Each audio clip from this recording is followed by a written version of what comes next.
When I got the download that I need to go to Russia, I didn't know what's going to happen.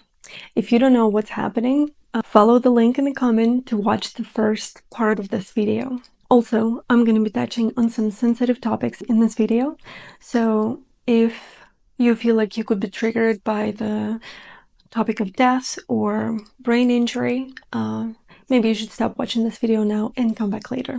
A week before my flight to Russia, I got a dream. I got a conscious dream about my mom passing.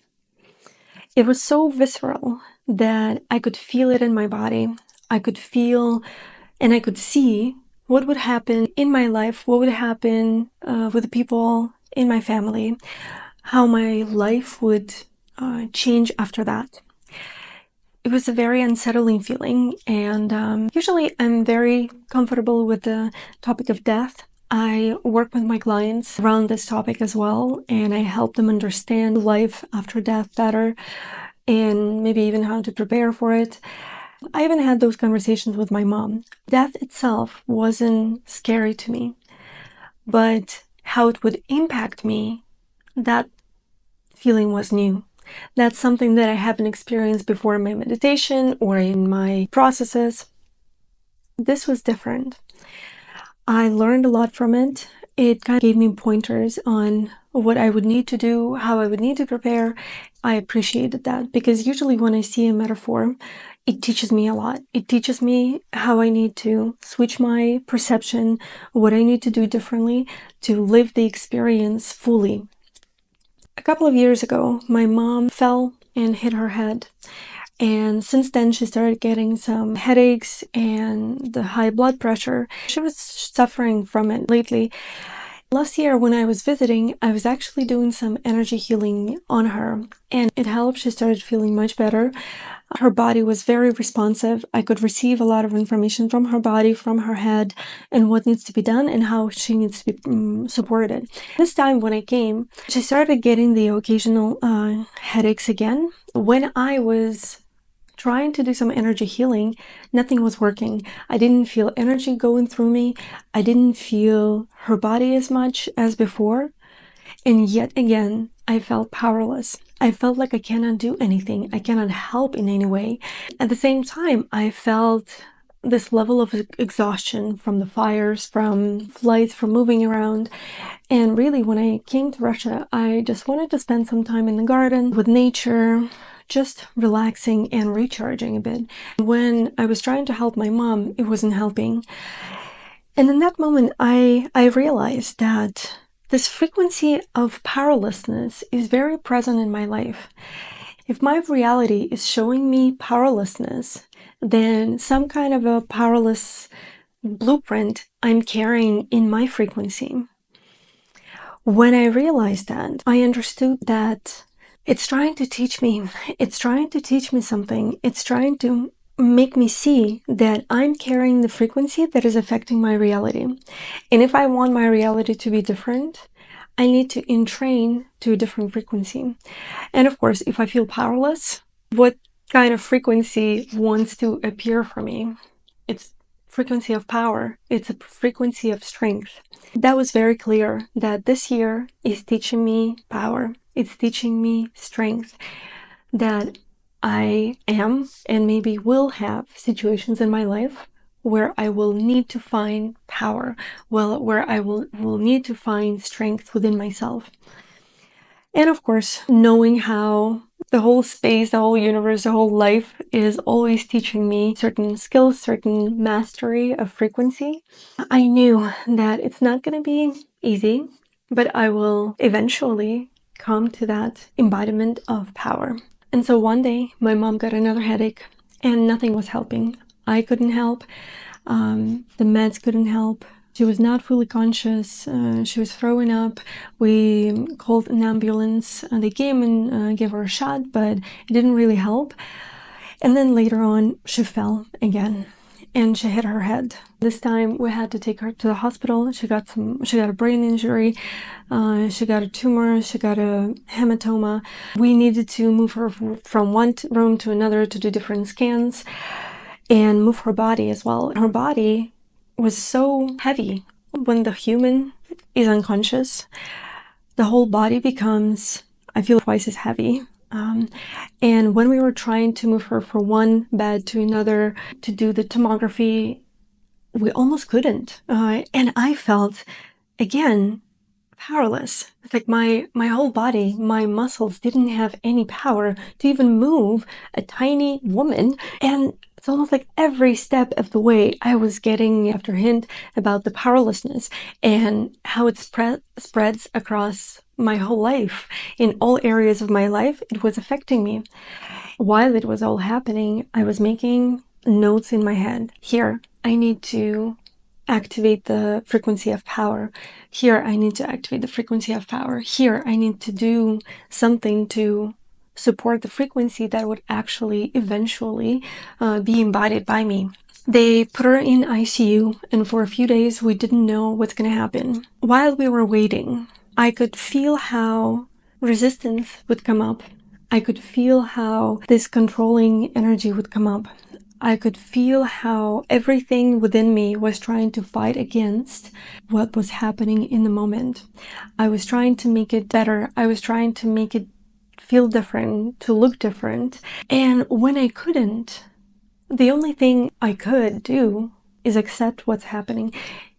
The only thing I could do is to accept my powerlessness and that I cannot do anything about the situation. And the only thing I could do is to surrender and accept what is happening. Of course, a lot was brought up for me to look at because I didn't want to maybe face my fear. I didn't want to face the reality of what could have happened, but eventually I did. And in that moment, I felt free because I knew that if I cannot do anything, I can only change how I feel about it. And even though it wasn't easy, but I knew that this is the only way, because the only way out of darkness is through. And then they moved my mom to a traumatology department. She was in a hospital for a few weeks. Me and my stepdad were changing shifts, staying with her because she needed to be fed. She couldn't move. She couldn't really walk. And she needed constant help. Then they released her because of the holidays in Russia.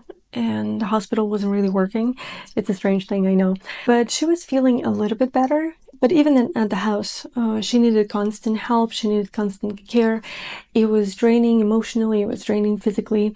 It was affecting everyone. You could feel the tension in everyone's body. You could feel the tension in the room. You could feel the tension in the air. Everyone was tired. Everyone was drained emotionally and physically. And everyone was scared. I knew that I can either follow the constant pattern of trying to save someone, trying to forget about myself, and just give and give. When I was connecting with myself, I could see that no, I need care, I need sleep, I need food. I need to give that strength back to me. And I started little by little giving it back to myself. Sleeping a little bit more, eating better food, just paying more attention to my emotional hygiene. I was writing, I was journaling, I was doing meditations because I knew that this is very important. In order to help someone, I need to help myself first. I need to nourish myself first. I need to find that strength within myself first. And that's what I did.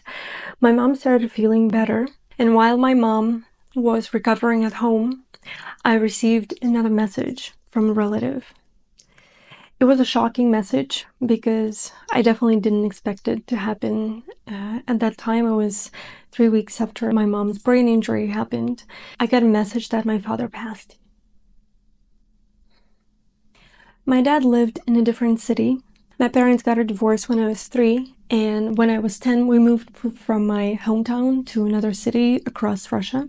I love my father with all my heart, and I look like my father. I have a lot of his talents. And I guess the hardest thing in the situation was that I actually planned to go visit my dad, but because everything was happening, I had to postpone my trip. The first thought in my mind was, wait, that cannot be happening. I was supposed to come see you, Dad. This is not the time for you to go. In that moment, when the initial shock wore off, it was this interesting feeling of how the life continued on. I could feel that I have this pain in my heart, but at the same time, life continues.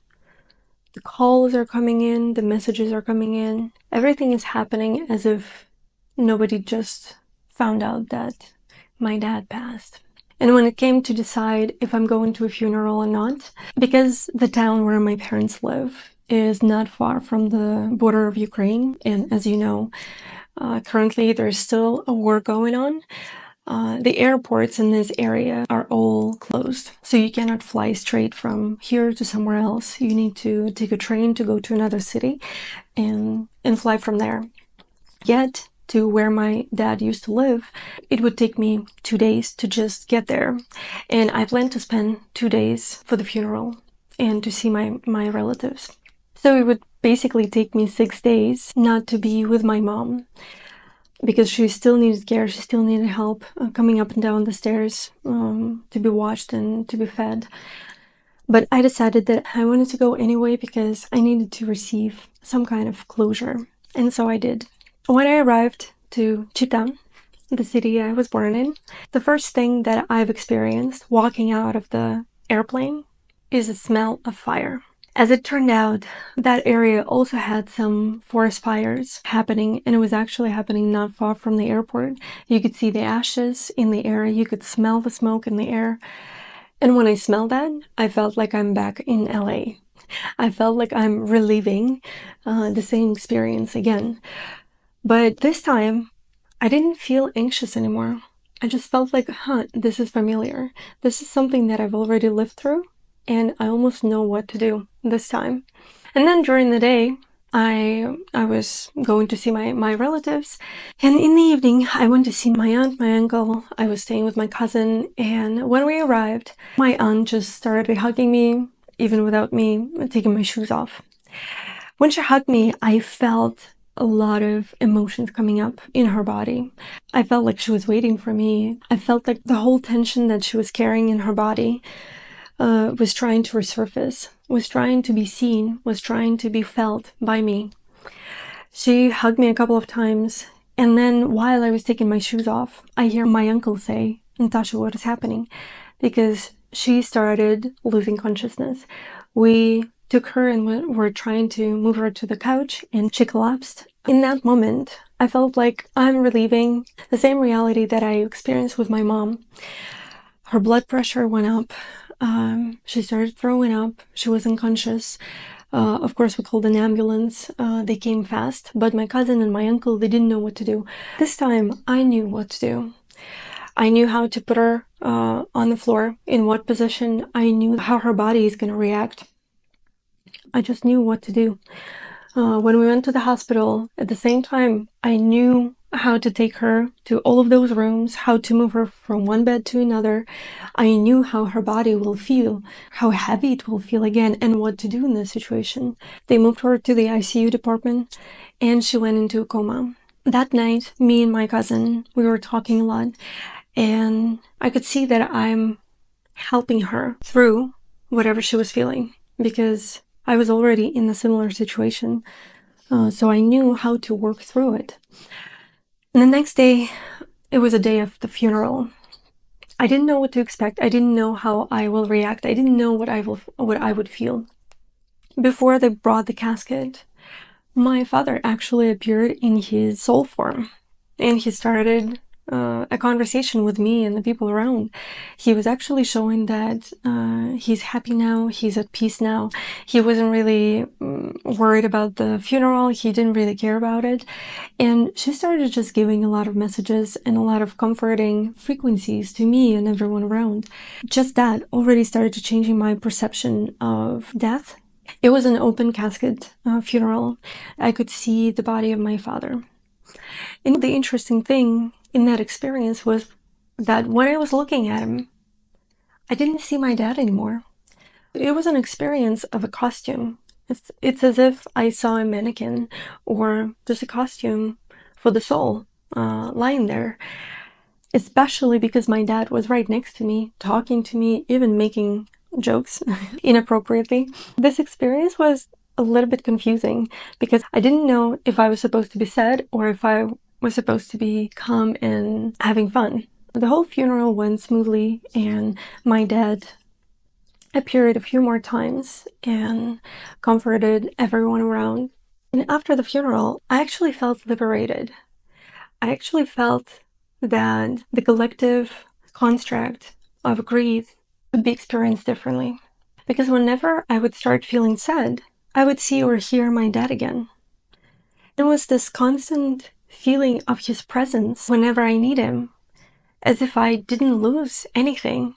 When I was looking at his body, I actually felt a lot of gratitude. I expressed a lot of gratitude to that costume that the soul of my dad used to bring me into this world, to express his gifts and talents. And I was so grateful that this form of my father's embodied in a body was able to express and experience so many beautiful things in this life. But this experience actually taught me that it doesn't need to be, and it doesn't have to be so difficult. It doesn't have to be so heavy. If you can establish your connection with the soul, if you can see beyond what the collective construct has created. Everyone's nervous system is processing a loss of a close person differently. But in that moment, I was shown that it could actually be liberating. It could actually be beautiful. It could actually be so different that the whole construct of losing a person would be actually strengthening your soul, strengthening your body, strengthening your mind. That night, I was having long conversations with my cousin, sharing my experience of my dad, sharing my experience of his passing. The next day I left, and my aunt unfortunately passed as well. But my cousin lived this experience differently. Now that we shared those frequencies, now that we shared those thoughts, those experiences, those doubts, those fears, all of those feelings, we gave them space to be felt, to be experienced, and to be seen and heard. When I got back home, it felt as if I just went into a different dimension, that those 2 days, it was something out of the movie. In those 2 days, I relived everything that happened to me in the last 4 months. Honestly, it almost felt as if I was passing an exam. It was actually showing me that whole time when you felt powerless, you were actually building your power. You were actually building your strength.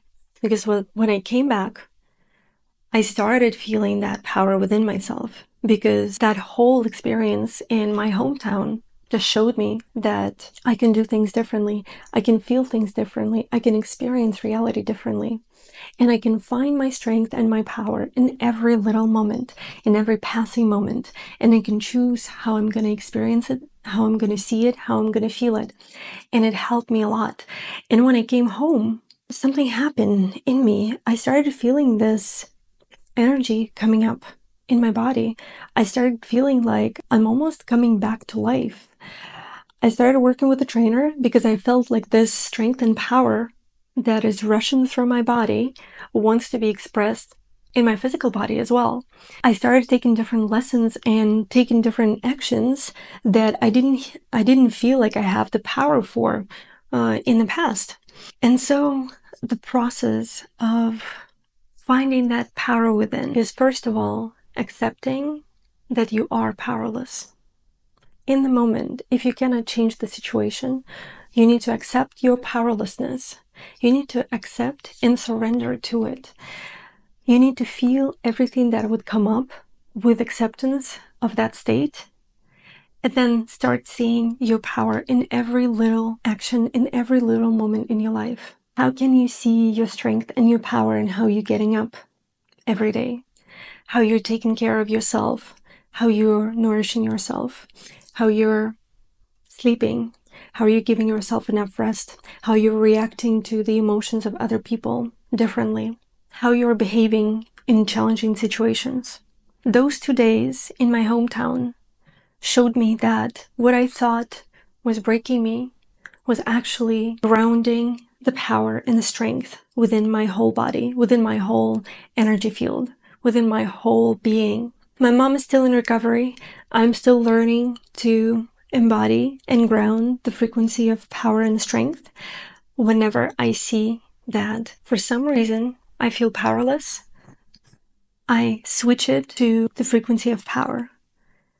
I see how I can find the power in the moment, in a very basic action, in a very basic approach or changing of my perception. Because your energy field, because your frequency field is built particle by particle, one by one, just piling up and creating the strong field of that frequency around you.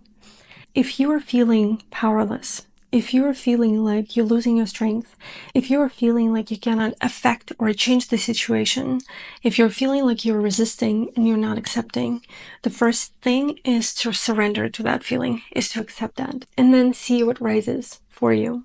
And then find that strength and see that power in every little action on a daily basis.